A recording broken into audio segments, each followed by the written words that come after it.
അപ്പോൾ നമ്മൾ കഴിഞ്ഞ ക്ലാസ്സിൽ ഡിസ്കസ് ചെയ്ത തിയറി പോർഷൻ എന്ന് പറയുന്നത് യാണ്ടറിലെ ഡിസ്റ്റോർഷനെ പറ്റിയിട്ടായിരുന്നു. അപ്പോൾ ആ തിയറി പോർഷൻസിൽ നിന്നുള്ള CSIRന്റെ റീസെന്റ് ആയിട്ടുള്ള ചില ക്വസ്റ്റ്യൻസ് നമുക്ക് സോൾവ് ചെയ്യാൻ നോക്കാം. ഓക്കെ, അപ്പോൾ ഇവിടെ CSIR 2019 ഡിസംബറിൽ ചോദിച്ചിരിക്കുന്ന ഒരു ക്വസ്റ്റ്യൻ ആണ് ഞാനിവിടെ തന്നിരിക്കുന്നത്. ക്വസ്റ്റ്യൻ വായിച്ചു നോക്കുക നന്നായിട്ട്. എപ്പോഴും മിസ്റ്റേക്സ് വരുന്നത് നമ്മൾ കെയർലെസ് ആവുന്നത് കൊണ്ടാണ് മെജോറിറ്റി കേസസിൽ. നന്നായിട്ട് വായിക്കുക, എന്നിട്ട് മാത്രം ആൻസർ ചെയ്യാം.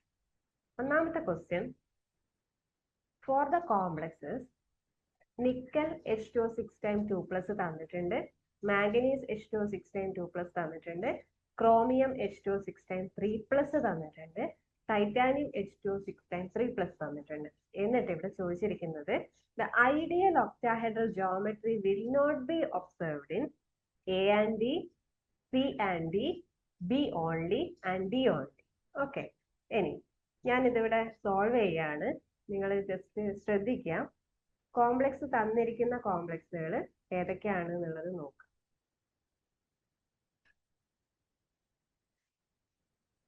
നിക്കൽ H2O6 ടൈം 2+ ആണ് ഒന്ന് തന്നിരിക്കുന്നത്. ഓക്കെ, ഇതില് നിക്കലിന്റെ ഓക്സിഡേഷൻ സ്റ്റേറ്റ് കണ്ടുപിടിക്കുകയാണെങ്കിൽ നിക്കൽ 2+ ഓക്സിഡേഷൻ സ്റ്റേറ്റിലാണ് നിങ്ങൾക്ക് കാണാൻ പറ്റും. നിക്കൽ 2+ ഓക്സിഡേഷൻ സ്റ്റേറ്റ് എന്ന് പറഞ്ഞാൽ നിക്കലിന്റെ ഇലക്ട്രോണിക് കോൺഫിഗറേഷൻ 3D8 ഫോറസ്റ്റ് ആയതുകൊണ്ട് നിക്കൽ 2+ 3D8 ആയിരിക്കും. നെക്സ്റ്റ് വരുന്നത്, നെക്സ്റ്റ് കോംപ്ലക്സ് എന്ന് പറയുന്നത് മാംഗനീസ് H2O6 ടൈം 2+ ആണ്. manganese H2O6 type 2+. Here manganese also in 2+ oxidation state. Manganese 2+ oxidation state എന്ന് പറഞ്ഞാൽ manganese ന്റെ electronic configuration 3D5 forest ആണ്. So this is in 3D5 electronic configuration. Next chromium. Chromium H2O6 type 2+ ആണ്. Chromium 2+ അല്ല തന്നിരിക്കുന്നത്, ഇവിടെ 3+ ആണ് ഓക്സിഡേഷൻ സ്റ്റേറ്റ് തന്നിരിക്കുന്നത്.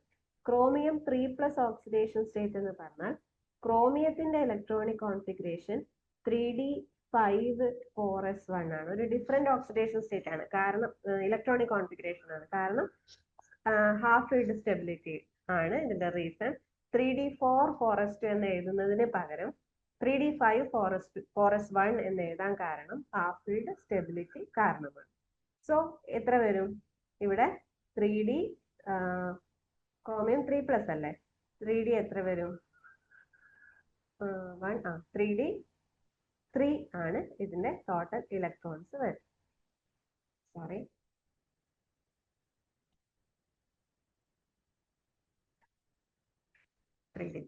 ഓക്കെ. പിന്നെ ലാസ്റ്റ് കോംപ്ലക്സ് എന്ന് പറയുന്നത് ടൈറ്റാനിയം H2O6 ടൈം ആണ്. ടൈറ്റാനിയം H2O6 ടൈം 3+ ആണ്.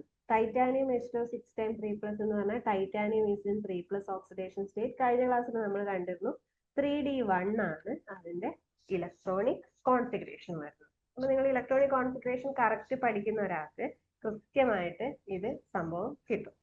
ഇനി ഇവിടെ ചോദിച്ചിരിക്കുന്നത് ആർക്കാണ് കൃത്യമായിട്ട് ഡിസ്റ്റോർഷൻ ഉണ്ടാവുക, ആർക്കാണ് ഡിസ്റ്റോർഷൻ ഇല്ലാതിരിക്കുക എന്നാണ് ചോദിച്ചത്. അപ്പൊ നമ്മൾ ജസ്റ്റ് ഇതിന്റെയൊക്കെ ഇലക്ട്രോണിക് കോൺഫിഗറേഷൻ ഇപ്പോൾ എഴുതി കണ്ടുപിടിച്ചു. ഇനി നമ്മൾ ഇവിടെ എന്താ ചെയ്യുന്നതെന്ന് വെച്ചാൽ അവരുടെയൊക്കെ T2G ഫില്ലിങ് ഡിസ്റ്റോർഷൻ ഉണ്ടോ നോക്കണമെങ്കിൽ എന്ത് ചെയ്താൽ മതി?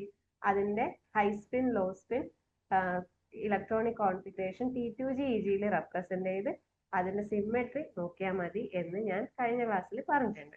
അപ്പൊ ഇവിടെ ആദ്യത്തെ കേസിൽ നിക്കൽ 2+ ആണ്. നിക്കൽ 2+ ആകുമ്പോൾ D8 ആണെന്ന് ഞാൻ പറഞ്ഞു. D8 ഹൈ സ്പിൻ ആണ്. വാട്ടർ ഒരു വീക്ക് സ്ട്രോങ് ഫീൽഡ് ലിഗാൻഡ് അല്ല, വീക്ക് ഫീൽഡ് ആണ്. സോ T2G6 Eg2 എന്ന് വരും. അതേപോലെ ഇവിടെ മാംഗനീസിന്റെ 2+ ഓക്സിഡേഷൻ സ്റ്റേറ്റ് ആണെങ്കിൽ ഇയാൾ D5 ആണെന്ന് നമ്മൾ കണ്ടു. ദെൻ T2G3 Eg2 ആണ്. അതേപോലെ ക്രോമിയം +3 ആണ്. ക്രോമിയം +3 ആണെങ്കിൽ D3 ആണെന്ന് കണ്ടു. D3 ആണെങ്കിൽ അത് ഹൈസ്പിൻ തന്നെയാണ്, എല്ലാം അക്വ കോംപ്ലക്സ് ആണ്. T2G3 EG0 ആണ്. അതേപോലെ ടൈറ്റാനിയം 3+ ആണെങ്കിൽ D1 ആണെന്ന് കണ്ടു, that is T2G1 EG0. Okay, ഇത്രയും നമുക്ക് ഇലക്ട്രോണിക് കോൺഫിഗറേഷൻ കിട്ടിയ സ്ഥിതിക്ക് ഇനി നമുക്ക് കൃത്യമായിട്ട് പറയാം, ഇവിടെ ഇത് സിമെട്രിക്കൽ ഡിസ്ട്രിബ്യൂഷൻ ആണ് ഒന്നാമത്. രണ്ടാമത്തത് അതും സിമെട്രിക്കൽ ഡിസ്ട്രിബ്യൂഷൻ ആണ്, 3ഉം 2 ആണ്, ഹാഫ് ഫിൽഡും ഹാഫ് ഫിൽഡ് ആയിട്ട് തന്നെയാണ് ഇരിക്കുന്നത്. മറ്റൊന്ന് ഒന്ന് ഹാഫ് ഫിൽഡ്, ഒന്ന് 0 ആണ്. സോ നമ്മൾ പറഞ്ഞിരുന്നു ഏതൊക്കെയാണ് ഡിസ്റ്റോർഷൻ കാണിക്കുന്നത് കാണിക്കാത്തത് എന്ന്. കഴിഞ്ഞ ക്ലാസ്സിൽ T2G3 EG2 ഡിസ്റ്റോർഷൻ കാണിക്കില്ല, 3EG0 ഡിസ്റ്റോർഷൻ കാണിക്കില്ല, 6EG2 ഡിസ്റ്റോർഷൻ കാണിക്കില്ല ഹൈ സ്പിൻ കോംപ്ലക്സുകൾ. സോ നമുക്ക് ഉറപ്പായിട്ടും പറയാം ഓപ്ഷൻ ഡി, അതായത് ടൈറ്റാനിയം H2O 6 ടൈംസ് ആണ് ഇവിടെ ഡിസ്റ്റോർഷൻ കാണിക്കുന്ന ആള്. അയാളുടെ ഓപ്ഷൻ എന്ന് പറയുന്നത് ഡി ആണ്, ഓപ്ഷൻ ഡി ആണ്. This is option titanium H2O 6 and 3+. അപ്പൊ ഈ രീതിയിൽ വേണം നമ്മൾ ക്വസ്റ്റ്യൻസിനെ അപ്രോച്ച് ചെയ്യുന്ന ഒരു രീതി. അതായത് അതുകൊണ്ടാണ് നിങ്ങളോട് ഹൈസ്പിനും ലോ സ്പിന്നിന്റെയും ഇലക്ട്രോണിക് കോൺഫിഗറേഷൻ എഴുതി സിമെട്രിക്കൽ ഡിസ്ട്രിബ്യൂഷൻ ഉള്ളത് ഇല്ലാത്തത് എന്ന് സെപ്പറേറ്റ് ചെയ്യാൻ പറഞ്ഞു. നെക്സ്റ്റ് ക്വസ്റ്റ്യൻ ഒരു ഡിഫറെന്റ് ക്വസ്റ്റ്യൻ ആണ്. CSIR 2019 തന്നെ ചോദിച്ച വേറൊരു ക്വസ്റ്റ്യൻ ആണ്. കോമ്പൗണ്ട്സ് K2BaCuNO2 6 അത് ഒന്നാമത്തെ കോമ്പൗണ്ട് ആണ്, ആൻഡ് CS2Ba copper NO2 6 രണ്ടാമത്തെ കോമ്പൗണ്ട് ആണ്. Exhibit tetragonal elongation and tetragonal compression respectively. The unpaired electron in 1 and 2 respectively. അപ്പൊ ഇവിടെ തന്നിരിക്കുന്ന കോമ്പൗണ്ട് നമ്മൾ കോപ്പറിന്റെ രണ്ട് കോമ്പൗണ്ട്സ് ആണ്. നമുക്ക് അത് വിഷയമല്ല, അവിടെ തന്നിരിക്കുന്ന സ്റ്റേറ്റ്മെന്റ് നോക്കാം. ഒന്നാമത്തെ കോമ്പൗണ്ടില് ടെട്രാഗണൽ ഇലോങ്ങേഷനും, അതൊരിക്കലും തെറ്റരുത്, അത് നോട്ട് ചെയ്യണം. രണ്ടാമത്തെ കോമ്പൗണ്ടില് ടെട്രാഗണൽ കംപ്രഷനുമാണ്. അപ്പൊ ഇലോങ്ങേഷനും കംപ്രഷനും നടക്കുമ്പോഴുള്ള എനർജി ലെവൽ ഡയഗ്രാം എങ്ങനെയാണെന്നും അതിന്റെ CFSE വാല്യൂ എങ്ങനെയാണെന്നും കഴിഞ്ഞ ക്ലാസ്സിൽ നമ്മൾ ഡിസ്കസ് ചെയ്തതാണ്. അപ്പൊ ഇലോങ്ങേഷൻ ഇതിപ്പോ ഇവിടെ കൊടുത്തിരിക്കുന്നത് ഇത് സെഡ് ഇൻ കംപ്രഷൻ ആണ്, ഇത് സെഡ് ഔട്ട്, ഇത് ഇലോങ്ങേഷൻ ആണ്. അങ്ങനെയാണെങ്കിൽ ഇതിലെ അൺപെയർഡ് ഇലക്ട്രോൺ എവിടെ ആയിരിക്കും ഉണ്ടാവുക എന്നാണ് ചോദിക്കുന്നത്. അപ്പോ ഇവിടെ തന്നിരിക്കുന്ന ഓപ്ഷനിൽ ഉണ്ടായിരിക്കാൻ ചാൻസ് ഉള്ള സ്ഥലങ്ങൾ EG ഓർബിറ്റൽസിനെ മാത്രമാണ് അവിടെ റെപ്രസെന്റ് ചെയ്തിരിക്കുന്നത്. അപ്പോൾ നമുക്ക് ഇവിടെ നോക്കിക്കഴിഞ്ഞാൽ ഇലോങ്ങേഷന്റെ ടൈമിൽ D² വരുമോ? ഒന്നാമത്തെ കോമ്പൗണ്ടിൽ ഇലോങ്ങേഷനാണ് നടക്കുന്നതെങ്കിൽ, ഇലോങ്ങേഷൻ നടക്കുമ്പോൾ സെഡ് ഔട്ട് ആണ്. സെഡ് ഔട്ട് ഡിസ്റ്റോർഷൻ ആണെങ്കിൽ ഉറപ്പായിട്ടും DX² - Y² ലാസ്റ്റ് ഇലക്ട്രോൺ വന്നിരിക്കുക, അല്ലെ? സോ അവിടെ ആ കാര്യം റെഡി. ഇനി നെക്സ്റ്റ് ഇവിടെ വേണമെങ്കിൽ നിങ്ങൾക്ക് ഇതിന്റെ ഓക്സിഡേഷൻ സ്റ്റേറ്റ് ഒക്കെ കണ്ടുപിടിക്കാം. കോപ്പർ +2 ഓക്സിഡേഷൻ സ്റ്റേറ്റിലായിരിക്കും ഉള്ളത്. കോപ്പർ +2 എന്ന് പറഞ്ഞാൽ D9 ഇലക്ട്രോൺസ് ആണ്. ആ D9 ഇലക്ട്രോൺസിലെ ലാസ്റ്റ് ഇലക്ട്രോൺ വന്നിരിക്കുന്നത് എവിടെയാണ് എന്നാണ് ക്വസ്റ്റ്യൻ. അപ്പൊ ഇലോങ്ങേഷനിലാണെങ്കിൽ DX² - Y²ലും കംപ്രഷനിലാണെങ്കിൽ സെഡിൻ ഡിസ്റ്റോർഷൻ നടക്കണമെങ്കിൽ DZ² ആയിരിക്കും 1 and 2 കോമ്പൗണ്ട്സിലെ ഇലക്ട്രോൺ എൻ്റർ ചെയ്യുന്നത്. ഓക്കെ, സോ ഓപ്ഷൻ തമ്മിൽ തെറ്റിപ്പോവരുത്. DX² - Y² ആൻഡ് DZ² ആണ് ഓപ്ഷൻസ് വരിക. നിങ്ങൾക്ക് ചിലപ്പോൾ വരുന്ന mistake DZ² and DX² - Y² represent ചെയ്തേക്കാം.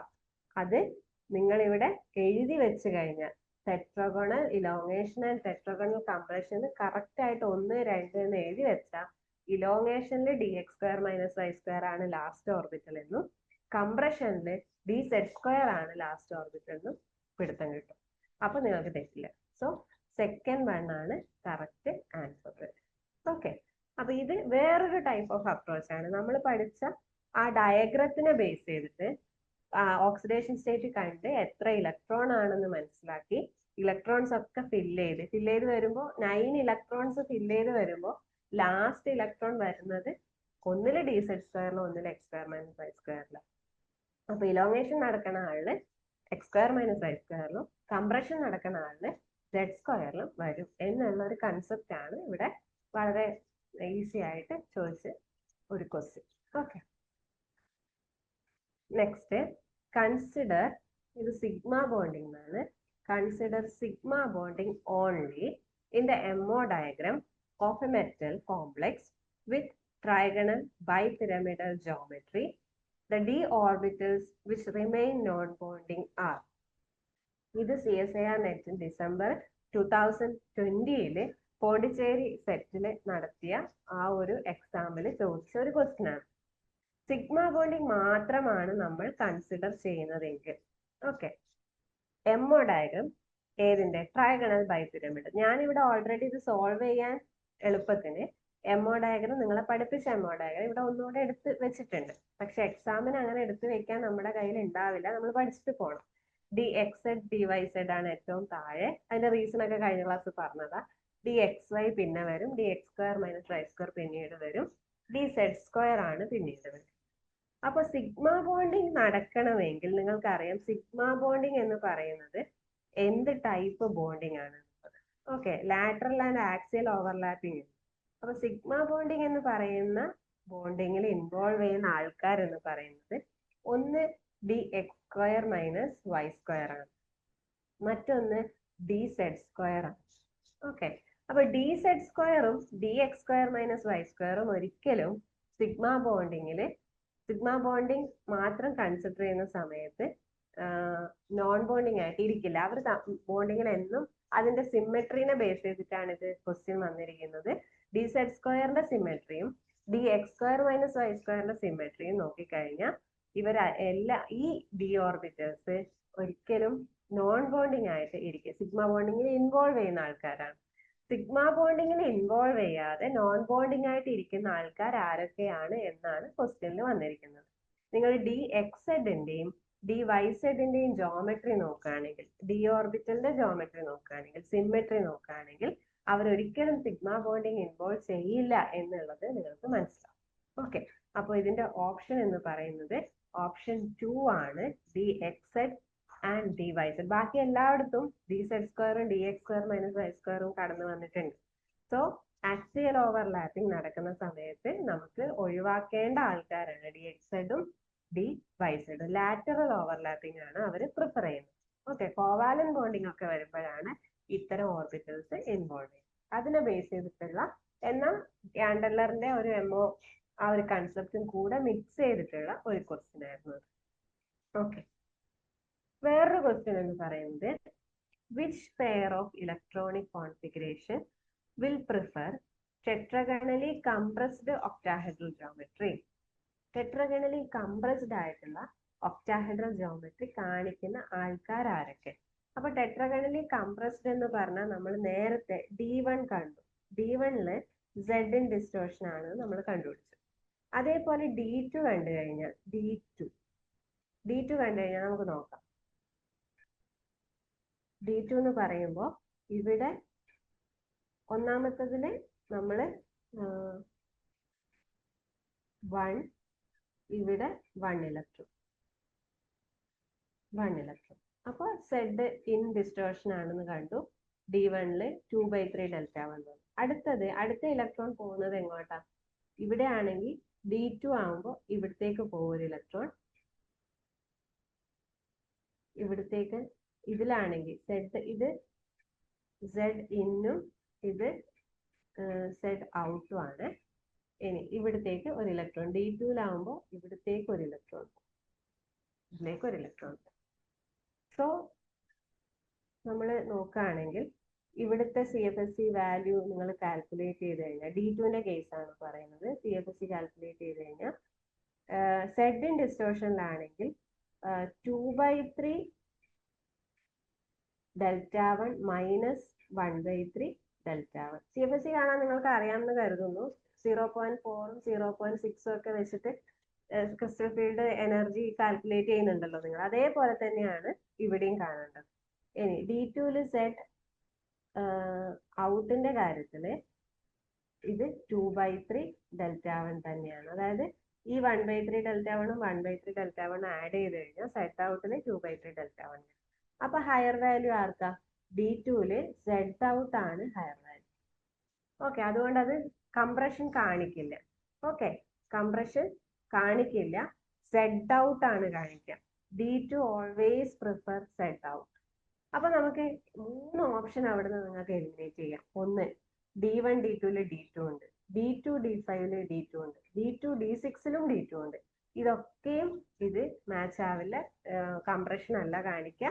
ഇതില് വേറെ ആൾക്കാർ കംപ്രഷൻ കാണിച്ചാലും D2 എന്തായാലും കംപ്രഷൻ കാണിക്കാൻ പോണില്ല. അപ്പൊ എന്ത് തന്നെ ആയിരിക്കും ഓപ്ഷൻ? D1 D4 തന്നെ ആയിരിക്കും ഓപ്ഷൻ. നമുക്ക് ചെക്ക് ചെയ്ത് നോക്കാം. D1 D2 സെഡ് ഔട്ട് ആണെന്ന് കണ്ടുപിടിച്ചു. ഇനി നമ്മുടെ ഓപ്ഷൻ ആയിട്ട് നമ്മുടെ മുന്നിൽ നിൽക്കുന്നത് D4 ആണ്. D1ഉം D4ഉം വേണമെങ്കിൽ ചെക്ക് ചെയ്യാം. നമുക്ക് വരച്ചു നോക്കാം. ഇത് EG ഓർബിറ്റൽ ആണ്, ഇത് T2G ഓർബിറ്റൽ ആണ്. ഇതില് DXZ DYZ, ഇത് DXY.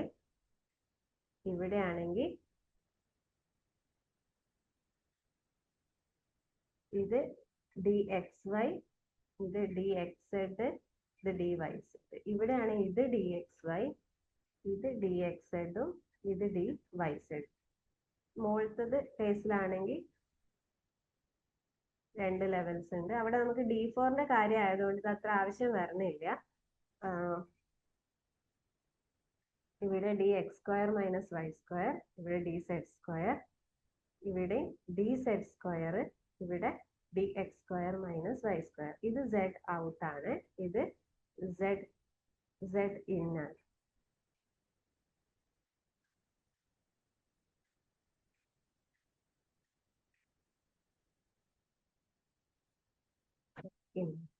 ഇനി നമ്മൾ ഇലക്ട്രോൺ ഫില്ല് ചെയ്യാം.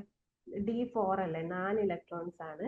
1, ഇവിടെ ആദ്യത്തെ കേസിൽ 2, 3, 4. ഇവിടെ 1, 2, 3 and 4. ഒന്ന് CFSE കണ്ടു നോക്കിയാ. Z ഇന്നിന്റെ ആണ് ഞാൻ കാണുന്നത്. Z-ന്റെ CFSE കണ്ടു കഴിഞ്ഞാൽ ഇവിടെ എത്രയാ വരിക? 2/3 Δ1 മൈനസ് 1/3 1/3 2/3 Δ1 വരും.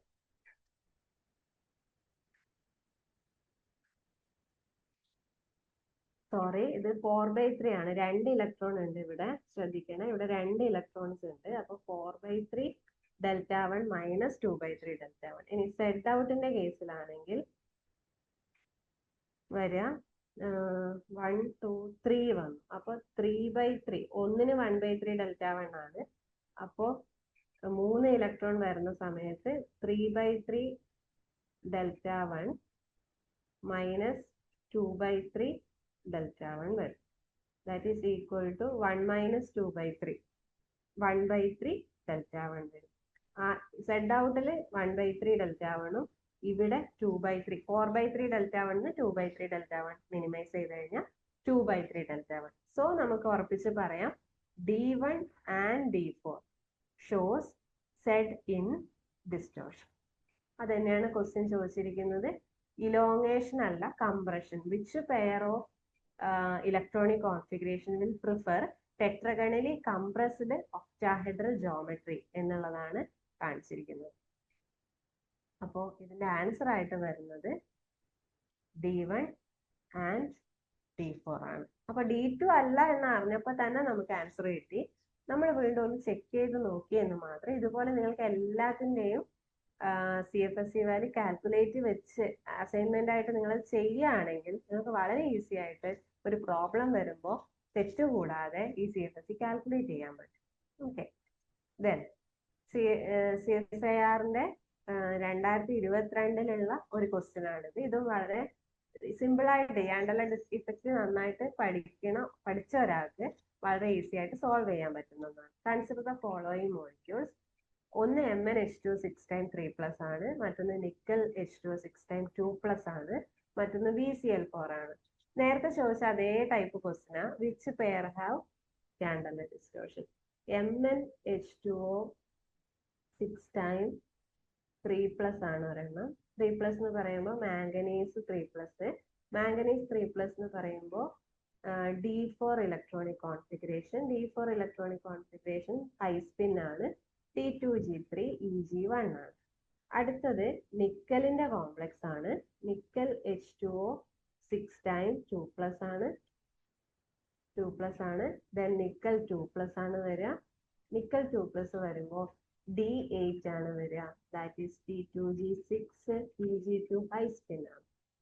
ദെൻ അടുത്തത് VCl4 ആണ്. VCl4ന്റെ ഓക്സിഡേഷൻ സ്റ്റേറ്റ് കണ്ടുപിടിച്ച x-4 equal to 0, x is equal to +4 വരും.